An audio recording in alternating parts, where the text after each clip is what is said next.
L'Église est gouvernée par la loi de l'accroissement de Christ. Tout ce qui existe dans le dessein de Dieu n'existe qu'en vue d'un seul objet, l'accroissement de Christ.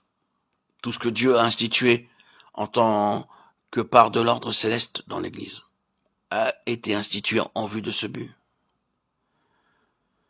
Nous ne nous arrêterons pas sur tout ce que signifie une expression que nous allons citer, certainement pas dans l'intention de critiquer, mais ceci dit comme l'illustration. On entend quelquefois désigner certains hommes par une phrase comme celle-ci: ils ont pris les ordres. On veut dire par là qu'ils sont entrés dans un certain domaine ecclésiastique ou qu'ils sont prêtres dans les saints ordres. Mon point de vue est le suivant. Lorsqu'il s'agit de l'ordre céleste de l'Église, tous les ministères, tous les services, toutes les relations existent uniquement pour l'accroissement de Christ. C'est cela qui gouverne tout. Personne n'occupe de position, n'exerce de ministère qui soit simplement officiel. Qu'est-ce que notre position dans l'Église au point de vue céleste? Qu'est-ce que le ministère dans l'Église au point de vue céleste? Quelle est la signification qui s'attache à toutes les relations des enfants de Dieu? Tout, dans l'intention divine, doit contribuer à l'accroissement de Christ.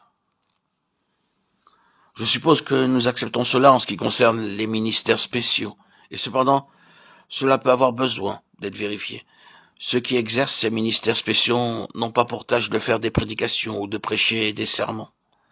Dans l'ordre céleste, il n'y a aucun ministère qui n'ait pour but d'apporter Christ en vue d'un accroissement de Christ, de sorte que l'Église devienne plus pleinement une expression de Christ. Et tout ministère qui ne contribue pas ou qui ne peut amener à cela n'est pas dans l'ordre divin. Le service dans l'Église est entièrement autre que ce est purement ecclésiastique et désigné par vote ou par voie humaine. La chose qui gouverne une charge ou une position dans l'Église, selon l'ordre céleste, c'est que ceux qui les ont reçus ont à donner quelque chose de Christ, qu'ils possèdent ce qui représente un accroissement de Christ. Car l'Église, c'est Christ, dans son expression corporative. Est-ce que nous désirons avoir une place, une position dans l'Église? Je dirais, comment nous pourrons y arriver? Aspirons à avoir une mesure de Christ plus grande que celle de nos frères. Le Saint-Esprit veillera à ce que, dans une Église gouvernée par l'Esprit, nous ayons une place et un ministère. C'est la loi qui gouverne la position de chacun dans l'Église. Ce n'est pas par un vote à main levée que l'Église choisira ceux qui auront à servir. C'est le Saint-Esprit qui désigne les hommes qui ont une mesure de Christ plus grande que la moyenne et qui pourront faire avancer l'Église dans une mesure plus pleine de Christ. Qu'en est-il donc de tous les membres du corps? C'est la même loi qui gouverne.